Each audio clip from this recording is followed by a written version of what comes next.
Assalamualaikum warahmatullahi wabarakatuh. Perkenalkan, nama saya Risma Mugia Rahmani, NRP 24/2019-007. Di sini saya akan mempresentasikan hasil kerja saya terkait identifikasi prinsip kota hijau di Kecamatan Cibenying Kidul untuk memenuhi tugas besar mata kuliah Kota Hijau. Terdapat 9 pokok bahasan yang akan saya bahas mengenai prinsip kota hijau sebagaimana yang tertera pada PowerPoint. Latar belakang di sini menjelaskan pengertian pertumbuhan kota dan hubungannya terhadap konsep kota hijau serta alasan pemilihan Kecamatan Cibenying Kidul sebagai lokasi penelitian. Pertumbuhan kota ini disebabkan oleh tingginya angka urbanisasi sehingga terjadinya tren penurunan kualitas lingkungan dan ketersediaan energi yang memaksa kota menerapkan konsep kota hijau. Sedangkan kota hijau sendiri merupakan konsep dari upaya untuk melestarikan lingkungan yang berkelanjutan.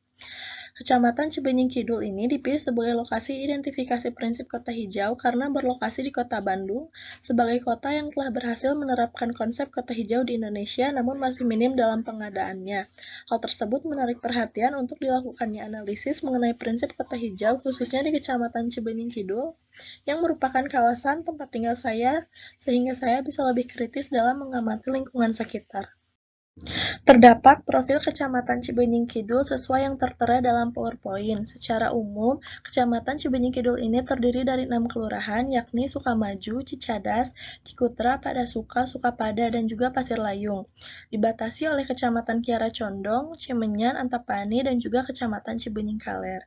Kecamatan Cibenying Kidul ini memiliki bentuk datar atau berombak sebesar 90% dari total keseluruhan luas wilayah dan terletak di ketinggian 500 mdpl dengan suhu yang berkisar sekitar 19 hingga 32 derajat Celcius.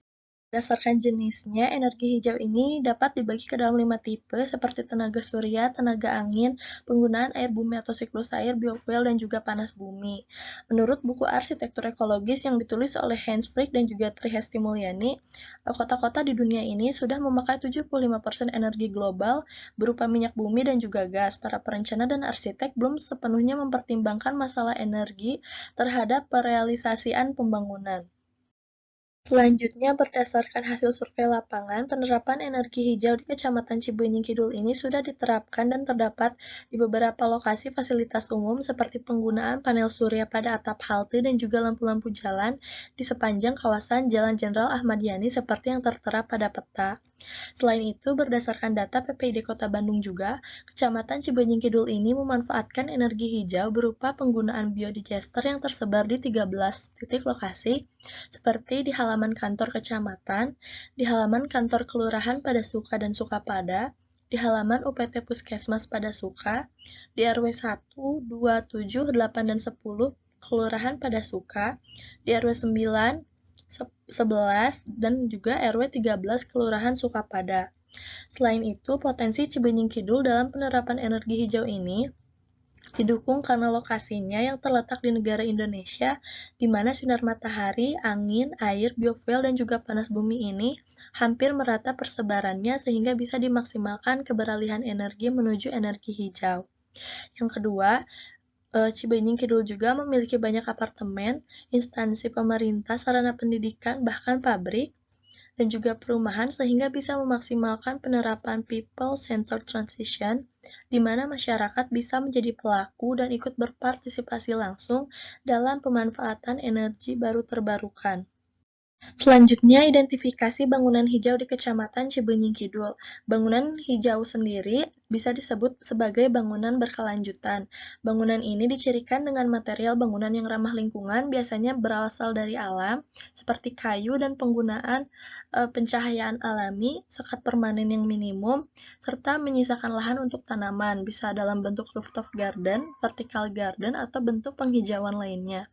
Bangunan hijau di sini juga biasanya disebut bangunan hijau apabila sudah melalui proses evaluasi untuk mendapatkan sertifikasi resmi sebagai tolak ukur penilaian berupa rating system.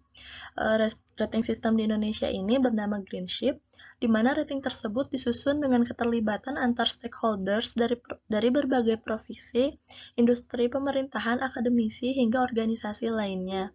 Namun untuk penerapan konsep bangunan hijau di Kecamatan Cibenying Kidul ini sudah terdapat dan sudah diterapkan di beberapa bangunan seperti rumah tinggal dan juga apartemen, namun belum menemukan informasi lanjutan mengenai sertifikasi resmi. Dalam penerapannya, bangunan hijau di Kecamatan Cibenying Kidul ini terdapat yang pertama ada di Rooftop Garden Gateway Cicadas, Bandung, yang kedua ada Rooftop Garden rumah tinggal di sekitaran Jalan Jenderal Ahmad Yani, dan yang ketiga ada di material rumah tinggal di sekitaran Jalan Terusan Padasuka. Sudah ditemukan beberapa bangunan hijau, namun potensi pengembangan bangunan hijau ini lebih terdapat di wilayah-wilayah yang memiliki ketinggian tertentu karena mereka diuntungkan oleh sinar matahari dan juga suhu udara. Mungkin contoh daerahnya seperti pemukiman di Jalan Bojongkoneng Atas dan juga Jalan Pasir Layung. Selanjutnya ada identifikasi transportasi hijau. Transportasi hijau sendiri merupakan transportasi atau segala jenis kendaraan yang dibuat dengan menggunakan energi ramah lingkungan. Transportasi ini diciptakan untuk mengurangi polusi, pencemaran, dan juga penghematan bahan bakar. Biasanya bahan bakar yang digunakan dalam transportasi hijau meliputi energi listrik, minyak nabati, penggunaan gas H2 yang direaksikan dengan O2 yang nantinya menghasilkan air dan listrik, bahan bakar gas berupa LPG dan juga CNG. Penerapan transportasi hijau di Kecamatan Cibenying Kidul ini masih minim peminat dikarenakan harganya yang relatif mahal. Berdasarkan hasil analisis dan survei lapangan, hanya terdapat beberapa warga yang sudah menggunakan mobil listrik untuk transportasi pribadi. Saya juga melakukan wawancara mengenai transportasi hijau terhadap 5 orang random berupa masyarakat yang bertempat tinggal di Kecamatan Cibenying Kidul dengan format pertanyaan seperti pengetahuan dan pemahaman mengenai transportasi hijau, kelebihan dan kelemahan transportasi hijau, hingga ketersediaan masyarakat jika suatu hari nanti diterapkannya transportasi hijau massal. Berdasarkan hasil wawancara tersebut, sebagian besar masyarakat itu belum mengetahui secara rinci penggunaan transportasi hijau. 4 dari 5 masyarakat antusias jika pengadaan transportasi hijau massal diterapkan, terlebih jika rute, harga, dan juga pengelolaannya dilakukan secara efisien. Selanjutnya ada identifikasi sanitasi hijau Kecamatan Cibenying Kidul. Sanitasi hijau sendiri merupakan sanitasi berkelanjutan yang tujuannya untuk melindungi dan meningkatkan kesehatan manusia dengan menyediakan lingkungan yang bersih dan memutus siklus penyakit. Biasanya, sanitasi ini terdiri dari lingkup air, pembuangan, pengelolaan air limbah berdasarkan jenisnya hingga sistem persampahan. Dari hasil survei lapangan, terdapat beberapa permasalahan sanitasi di Cibenying Kidul seperti pengadaan air bersih, pembuangan saluran air limbah, dan juga persampahan. Untuk permasalahan air bersih, Kecamatan Cibenying Kidul ini mengalami permasalahan air bersih terutama di beberapa kelurahan. Berdasarkan hasil analisis, daerah Kampung Seke Pondok 3, Kampung Pasir Litik, dan juga Sukaharja mengalami krisis air bersih PDAM. Sumur yang dibuat warga juga relatif keruh, berwarna kuning dan berbau besi.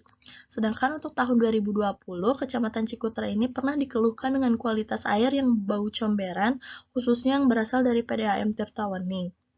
Selanjutnya, untuk pembuangan saluran air limbah ini, terdapat masalah berupa masyarakat pinggiran Kelurahan Cicadas yang masih sering membuang langsung limbah domestik ke sungai seperti yang tertera pada gambar. Yang kedua, adanya masalah rembes septic tank ke sumur warga akibat jarak rumah dan septic tank yang tidak sesuai dengan peraturan dan relatif berdempetan. Yang ketiga, terdapatnya air limbah yang mengganggu penciuman yang diduga berasal dari PT yang terdapat di Jalan Terusan Cimuncang.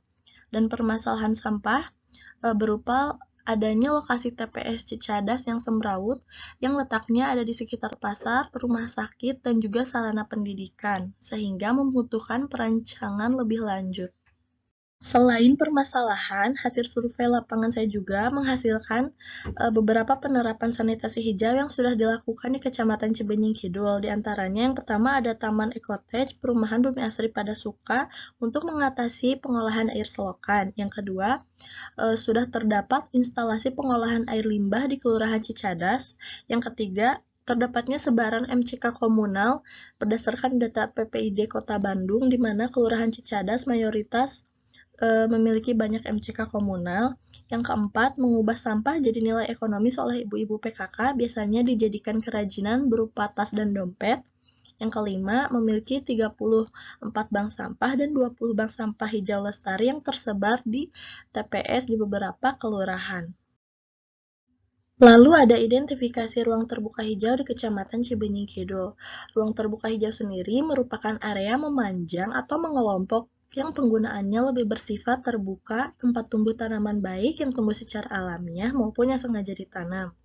Ruang terbuka hijau di perkotaan ini minimal terdiri dari 30% dari luasan total kota, di mana 20%-nya merupakan RTH publik dan 10% lainnya merupakan RTH privat.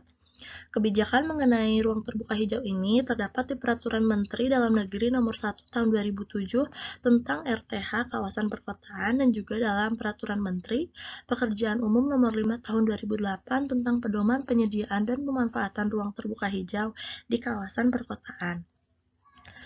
Berdasarkan pengertian tadi, RTH yang terdiri dari 30% terdapat di dalam Permen PU Nomor 5 PRTM 2008. Berdasarkan survei lapangan, kawasan Cibenying Kidul memiliki RTH jenis pekarangan yang berupa di halaman rumah tinggal, halaman perkantoran, pertokoan, tempat usaha, dan juga atap bangunan seperti yang tertera pada gambar. Selain itu, Cibenying Kidul juga memiliki taman dan hutan kota yang meliputi Taman RT, Taman RW, Taman Kelurahan, Taman Kecamatan, dan 11 taman kota lainnya yang tertera pada profil Kecamatan Cibenying Kidul tahun 2020 dengan luasan total 13.516 hektar seperti pada tabel berikut. Lalu ada potensi pengembangan RTH di Kecamatan Cibenying Kidul ini adalah dengan ditemukannya banyak lahan-lahan halaman rumah tinggal yang diperkeras padahal bisa dijadikan sebagai RTH privat. Selain itu, Kecamatan Cibenying Kidul juga memiliki RTH jalur hijau di sepanjang jalur pejalan kaki di sepanjang ruas jalan primer seperti ada di Jalan PH Mustafa, Jalan Supratman, dan juga Jalan Jenderal Ahmad Yani yang berupa pohon-pohon peneduh yang dilengkapi dengan kursi taman. Selain itu, Kecamatan Cibenying Kidul juga memiliki RTH fungsi tertentu seperti pemakaman. Lalu ada identifikasi sistem komunitas hijau di Kecamatan Cibenying Kidul. Kecamatan Cibenying Kidul ini memiliki beberapa komunitas hijau yang sudah bergerak dalam bidang lingkungan hidup. Stakeholders yang terlibat ini terdiri dari pemerintah daerah setempat seperti Ketua RW dan Ketua RT, warga yang menjadi relawan, dan juga instansi terkait seperti TNI Polri. Beberapa program yang dilaksanakan oleh komunitas hijau Kecamatan Cibenying Kidul ini diantaranya ada gerakan penghijauan dan penanaman pohon produktif, ada Gemerlap yaitu gerakan penanaman pohon malam hari, ada pengimplementasian dari penilaian Adipura berupa Jumsih atau Jumat Bersih, dilaksanakannya GPS atau gerakan pungut sampah setiap hari Rabu, Senin, dan juga Jumat, adanya pembinaan urban farming, pengadaan biodigester, sosialisasi bank sampah, ada pendistribusian bak sampah, dan juga ada Gebersun atau gerakan bebersih sungai. Potensi pengembangan sistem komunitas hijau di Kecamatan Cibenying Kidul ini adalah dengan ditemukannya beberapa komunitas hijau yang bisa dilakukan pengembangan dengan pembagian jadwal seperti ronda, sehingga seluruh lapisan masyarakat ini bisa ikut berpartisipasi langsung dalam pengelolaan lingkungan. Terakhir ada identifikasi permakultur dan urban farming di Kecamatan Cibenying Kidul. Berdasarkan hasil survei lapangan, saya belum menemukan kegiatan permakultur di Kecamatan Cibenying Kidul. Saya hanya menemukan beberapa kegiatan urban farming seperti penyediaan hidroponik dan lain-lain. Penerapan permakultur juga mungkin saja sudah dilakukan oleh masyarakat, namun sifatnya yang privasi sehingga menyulitkan saya untuk mengakses ruang tersebut. Berdasarkan hasil analisis saya, permakultur belum diterapkan di Kecamatan Cibenying Kidul karena memiliki lahan yang minimum. Lahan tersebut kebanyakan dihabiskan oleh perumahan. Dan menurut data BPS tahun 2020, profesi masyarakat Kecamatan Cibenying Kidul itu lebih banyak mendominasi sebagai pegawai sehingga mungkin mereka kurang waktu untuk mengelola permakultur. Dan berdasarkan hasil analisis saya, lokasi yang mungkin lebih berpotensi untuk melaksanakan kegiatan permakultur adalah kecamatan-kecamatan yang berbatasan langsung dengan Kecamatan Cibenying Kidul yang memiliki ketinggian dan tanah yang baik seperti Kecamatan Cimenyan. Selanjutnya, konsep urban farming atau kampung berkebun. Urban farming ini sudah banyak dilakukan mengingat ruang yang relatif minim dan juga terbatas. Di Kecamatan Cibenying Kidul terdapat lokasi urban farming seperti di RW 3 Sukaharja yang dilaksanakan oleh kelompok binaan Dinas Pertanian dan Ketahanan Kota Bandung yang terus menggalakkan program kampung berkebun, sehingga lokasi ini memulai kegiatan berkebun semenjak 2014 dan dijadikan sebagai percontohan program urban farming di Kota Bandung. Beberapa kegiatan urban farming lainnya juga terdapat di RW 10 Sukapada dengan skala kecil. Selain skala wilayah tertentu, urban farming juga biasanya dilakukan di rumah-rumah tinggal seperti di RW 9 Kelurahan Sukapada. Berdasarkan identifikasi tersebut diperoleh kesimpulan dan juga rekomendasi. Kesimpulan yang pertama adalah sebagian besar masyarakat itu belum teredukasi mengenai manfaat dan juga tujuan penerapan prinsip kota hijau sehingga dalam penerapannya belum maksimal dilakukan secara merata. Seperti perolehan data, rata-rata kelurahan yang banyak menerapkan prinsip kota hijau adalah kelurahan-kelurahan besar seperti Kelurahan Cikutra dan Sukapada. Yang kedua, potensi Kecamatan Cibenying Kidul dalam pengembangan prinsip kota hijau ini didorong oleh faktor masyarakatnya yang antusias melakukan program-program pemerintah. Atas tingginya partisipasi masyarakat tersebut, tentu memudahkan pemerintah untuk menciptakan prinsip kota hijau Kecamatan Cibenying Kidul ini semakin terrealisasikan. Sedangkan untuk rekomendasi, yang pertama mungkin dengan adanya pengadaan lahan untuk pemerataan RTH di seluruh kelurahan. Yang kedua, adanya pembangunan sanitasi berdasarkan jenis air limbahnya. Mengingat masyarakat yang sudah paham tentang jenis air limbah pun terkendala oleh pembiayaan. Yang ketiga, adanya edukasi dan juga penyediaan sarana pelayanan bagi masyarakat mengenai permasalahan lingkungan. Yang keempat, dengan pembuatan kebijakan dan juga program yang bisa mendukung pengembangan prinsip kota hijau sehingga pengembangannya bisa lebih merata. Yang kelima, mungkin dengan pemberian insentif bagi masyarakat atau instansi yang sudah menerapkan prinsip kota hijau agar memotivasi wilayah lainnya untuk mewujudkan prinsip kota hijau.